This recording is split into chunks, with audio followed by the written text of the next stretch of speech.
I'm going to get the tweeter off. Welcome into the Talkin Tide podcast on the Pigskin Podcast Network. I'm Chase Goodbread, sports writer with the Tuscaloosa News, joined as always by Travis Reier, the longtime senior analyst at BamaOnline.com. You can get the Talkin Tide podcast wherever you prefer to get your podcasts, including Apple Podcasts. And, of course, you can catch us live on YouTube and Facebook as well. I want to thank Peterbrook Chocolatier of Tuscaloosa and DraftKings, a couple of fine sponsors of the show. We're convening here on an unusual evening, a Thursday night. We don't often podcast on a Thursday, but we deferred the Sunday night or two midweek, and pretty good timing, I guess, Travis, coming directly off a big, thrilling comeback win for Alabama at home over Auburn, 90-85 in overtime. It completes an undefeated home run for Alabama this season. They close it out 15-0 in Coleman Coliseum. They win the SEC regular season championship outright. They're facing one final regular season game on the road at Texas A&M. But this game against Auburn, Travis, had it all, and it was the absolute loudest I've ever heard Coleman Coliseum. We talked, I think, several podcasts ago about what the crowds have been like on Saturdays versus Wednesdays. And I was wondering if we'd see a Wednesday look like a Saturday. Well, Wednesday looked like a Saturday. And it was incredibly loud in Coleman. Alabama comes back from 17 down and pulls it out in overtime. And arguably the best game Javon Quinterly's ever played at Alabama. Certainly the best game he's played this season. Yeah, the JQ game. I think that one will be remembered as. Plays 36 minutes coming off the bench and scores 24 on 7 of 12 shooting. Makes 8 of 9 from the free throw line. Hands out 6 assists and how many turnovers for JQ? In 36 minutes. Goose egg. 0. Pretty amazing performance. And, boy, Alabama maybe getting too good at these overtime games. What's that, 2 in the last 3 outings for Alabama? And still some slowish starts. You're starting to worry about that a little bit, Chase. 4 of the last 5 games, I don't think Alabama scored more than 35 points in the first half of those contests. So I'm sure Nate Oates would like to see a little faster starts from his team. Yeah, Arkansas got out on Alabama up 9 at the half. Auburn got out on Alabama. I think Auburn was up 7 at the half. So that's been an issue. Three-point shooting has been an issue. They've only shot about 20% from three-point range over the last 2 games. Terrible against Arkansas, 3 for 22. A little better against Auburn, 8 out of 31, but still not what you want to see. It was Auburn that shot the lights out in this rivalry game. But Alabama, fairly consistent, notwithstanding the Tennessee game and a couple other games that were losses or tight. But generally speaking, Travis, when Alabama has not had the three-point shot going, it has been able to figure it out by a combination of getting to the rim and playing D and rebounding. Free throw line, too, as a part of getting to the rim, usually. They get fouled at a pretty high rate. I know Auburn fans weren't happy, once again, with that whistle, especially down the stretch on Wednesday night. But 24 of 31 from the free throw line for Alabama. Auburn, on the other hand, makes 15 of 24. So a higher rate to the line for Alabama, a higher make rate. And in a close game like this, that's everything. You're right. Auburn shot the 3 especially well for a team this year that really hasn't done that. And Alabama in the second half really turned around things where points off turnovers were concerned because they kind of cleaned up the turnovers once again in the second half. And then also second chance points, because when you look at the offensive rebounds for Auburn, especially in the first 30 minutes or so of this game, and it almost killed Alabama down the stretch because they weren't able, Alabama was not able to get a defensive rebound on a missed free throw, right? And then you know the sequence I'm talking about. Yeah. And then you've got Johnson gets fouled again after bricking 2 free throws, but Alabama cannot get a defensive rebound on a miss. Not a long rebound either, just your standard run-of-the-mill bangs off the rim and backboard miss. They don't get the defensive board.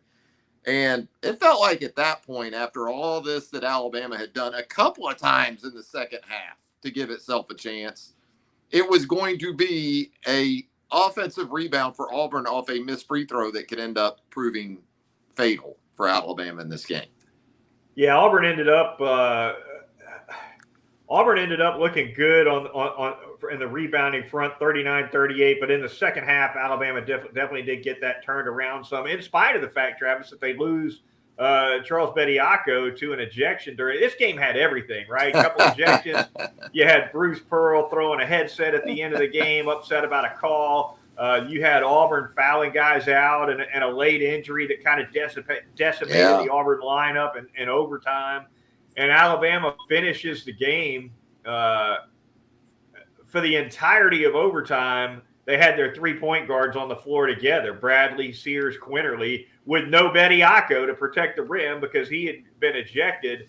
So Miller and Clowney were kind of holding it down as the bigs for overtime. And as I mentioned, Auburn was having to play awful small in overtime as well because of the players they lost to injury / foul outs, etc. Yeah, Auburn actually went to some zone because of it with what they had left. Because you're right, Dylan Cardwell, who works in support mostly of Broome, Johnny Broome, had to leave the game with an injury. So it was very much makeshift for Auburn. And so you liked Alabama's chances once it got to overtime, but you're thinking this game shouldn't be getting to overtime. Get Auburn credit, team fighting for its NCAA tournament life, and gave Alabama everything it wanted and more. Yeah, no question. A couple of highlights. We mentioned Quinterly with the big game, 24 with 6 assists for him, shot 7 of 12, 17 points each for Clowney, Miller, and Sears. Clowney with a nice game, Travis, 7 of 11. He had 8 rebounds. He continues to be a consistent presence for Alabama as a freshman. And I kind of thought we would have seen a little more of Nick Pringle after – I'm a Pringle fan – after Bediako got ejected, but it never happened. Bediako goes out, and Nate Oates' answer is basically keep going small and smaller. So it worked out for Alabama. They win 90-85. It's the second time they've won the SEC regular season title outright in the last 3 years. And they turn now to Texas A&M, Travis, Saturday, 11 a.m. Central Time, CBS game, going for win number 27, which would tie a program record, which is currently held by the 01-02 team that won 27 games and went out in the disappointing fashion, went out in the second round of the NCAA tournament with a loss to Kent State that year.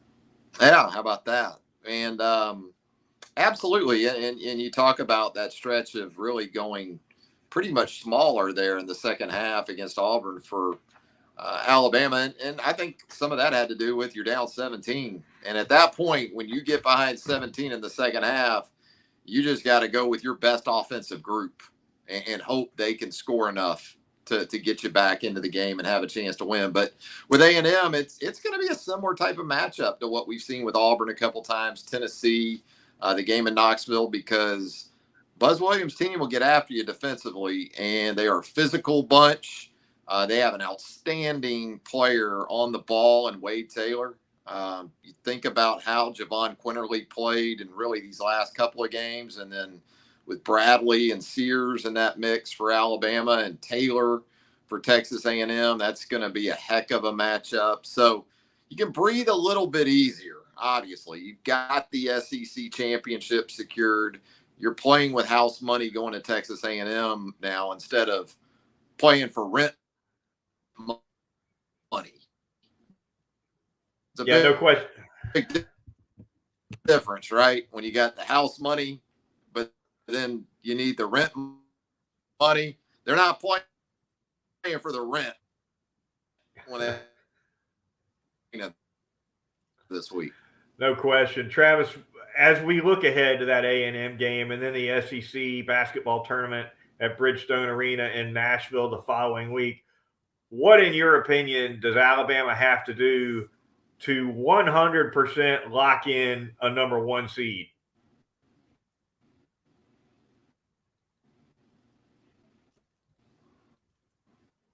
This weekend,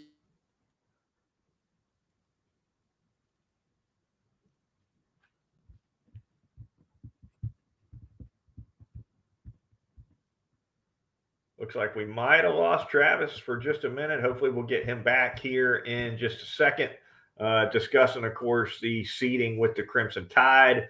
Looking to lock in a number 1 seed in the NCAA tournament if they can, with one regular season game left to go. Of course, that would be a game or that would be a game in Birmingham if Alabama is able to nail that number 1 seed down. Potentially, I suppose, even if they end up somehow playing poorly down the stretch and end up with a 2 seed, I would think they would still play in Birmingham in that first and second round weekend. So we shall see on that. Hopefully we'll get Travis back here in just a couple of minutes. But once again, recapping that win over Auburn, the Crimson Tide wins its 26th game of the season. Jaden Bradley with a big shot down the stretch for the Crimson Tide, only ends up with 6 points total, but certainly hit a big one late for Alabama on a reverse layup that helped kind of seal things down the stretch. And it was here we go. We may have Travis. We got you back, Travis. Ta-da! I went solo there for just a minute. Well, you can do that. You're talented enough. No, but I mean, you were asking about what Alabama might need to do to go ahead and secure a 1 seed. Right. I think one or both would work. Obviously, I think either a win at Texas A&M this Saturday to go 17-1 in the league, or perhaps with a loss to Texas A&M, at least win a game in Nashville. Right. And now, maybe not so much where the number 1 overall seed is concerned, right. but a 1 seed. And look, we can talk about the number 1 seed. We can talk about just being a 1 seed, just as if it's happened many times in Alabama basketball history or something. What we both know is, regardless of seed, it's still all about the draw and matchups. So you could be the number 1 overall seed. That's great. That's a nice feather in the cap for the program. But if the matchups don't work to your favor, really, at the end of the day, did you come out on top in that situation? Is Alabama, do you think, completely locked in on starting in Birmingham, whether they're a 1 seed or not? I got to think at this point they are. I mean, I would think so. It's too. about butts and seats, and selling tickets. And Alabama and Birmingham as a 1 or a 2 or whatever, that's that. Now, I mean, I understand once you get to a certain seed level, you don't want a team having a home court advantage to go along with, playing in an 8-9 game in Birmingham or something like that. But if we're talking 1 versus 16, 1 versus 8 in the round of 32, I could see that for sure. All right. Lots to get into on the back end of of Talkin Tide here this night. I just taped Crimson Cover about an hour ago, so you're going to have to give me a little leeway, Travis. I got all these platforms that I'm juggling in my head, and they swirl around on me sometimes. All right. Talkin Tide podcast on the Pigskin Podcast Network, brought to you by a couple of fine sponsors. We're going to tell you about them right now. We're going to start by telling you a little bit about DraftKings. NBA fans, time to bring the hoops action to the palm of your hand with the DraftKings Sportsbook, an official sports betting partner of the NBA. This week, new customers can bet $5 and win $200 in free bets instantly. Plus, for a limited time, all new and existing customers can get a no-sweat same-game parlay every single day. So download that app now. Sign up with the promo code TPPN. New customers, again, can bet $5 on the NBA, get $200 in free bets instantly, only at the DraftKings Sportsbook, an official sports betting partner of the NBA. Once again, use promo code TPPN. Going to tell you about Peterbrook Chocolatier out there at 1530 McFarland Boulevard North in the Indian Hills section of Tuscaloosa. Valentine's Day behind us, but Easter on the horizon. Peterbrook Chocolatier are going to take care of all your Easter treats. Give them a call, 205-752-0211, and go ahead and get your pre-orders filled right now. And so you're going to want to check out Peterbrook, too, for just your sweet tooth in general, right? I mean, anything in chocolate, the champions of chocolate can take care of you at Peterbrook Chocolatier, 1530 McFarland Boulevard North in the Indian Hills section of Tuscaloosa. All right, the Talkin Tide podcast on the Pigskin Podcast Network. Moving on, I'm going to talk a little bit of spring football now. Coming around the corner, Travis, 3 weeks away. The Crimson Tide has a new inside linebackers coach once again, and Robert Bala comes from Liberty, a defensive analyst there under Hugh Freeze. And so one of those in and out deals with Austin Armstrong, here today, gone tomorrow. 9 days officially he clocked, I believe, after the Alabama announcement. I don't think that qualifies for a pension, right? No, not quite there. Not quite there. But at any rate, we will look ahead to the offense. Next week, we'll talk a little bit about the defense. Maybe following that, we'll hit the special teams. But tonight, Travis, let's talk offense, the quarterback battle. That'll be the talk of spring, the talk of summer. Jalen Milroe v. Ty Simpson, and, of course, a couple of incoming freshmen, Eli Holstein, Dylan Lonergan, and Tommy Reese, an offensive coordinator coming in from Notre Dame, who's going to be dealing with this quarterback battle. It's going to be interesting to see how that ends up getting handled. But if track record is going to be any indication, Travis, it's a good bet that Nick Saban will not signal a starter publicly until game week in the fall or soon before. Yeah, I don't think either one of us are anticipating Nick coming up to the podium after the 8A game and going, that's it. We got our quarterback. We've seen enough of this to know that isn't going to happen. So absolutely going to be intriguing to see how this thing plays out. Everybody seems to have a thought on who benefits from Tommy Reese coming in and maybe his imprint on the offense. You know, could it be that, you know, it's Ty Simpson that ends up being more of the favorite with Reese coming in because there was a connection there, I guess, on the recruiting trail? Or is it Jalen Milroe because we've seen Reese utilize the quarterback at least somewhat as kind of a runner and a thrower? A lot to consider, a lot to play out, but one thing we know for sure, it'll be heavily scrutinized between now and September 1st of next year or this year. Long time to sort things out, and a lot to sort out on offense, not just the quarterback position, Travis, but of course, a lot of new faces on that offensive line. Alabama losing Tyler Steen at left tackle, a couple of guards in Ekiyor and Cohen who transferred out, and the wide receiving core kind of revamped. I mean, you've got a couple of your top guys back in Brooks and Burton, but some of your down the line guys decided to bolt, and so there is competition to be had there. Cam Latu replaced at tight end. That's another issue. So Reese is going to have his hands full in terms of finding new personnel that can do what he wants, and he's not going to have a ton of tape on some of these guys from last year because in a lot of cases there'll be new faces, at least to the starting lineup. Yeah, and we know that Notre Dame has been pretty running back and tight end centric in recent years. So I'm sure he likes what he's got at running back. And that's with Justice Haynes already on campus as well as a highly coveted recruit, but certainly Jace McClellan, Roydell Williams, Jam Miller. It's a good looking group in the backfield, man. And so there are some building blocks there. I'm with you. I'm interested in the offensive line.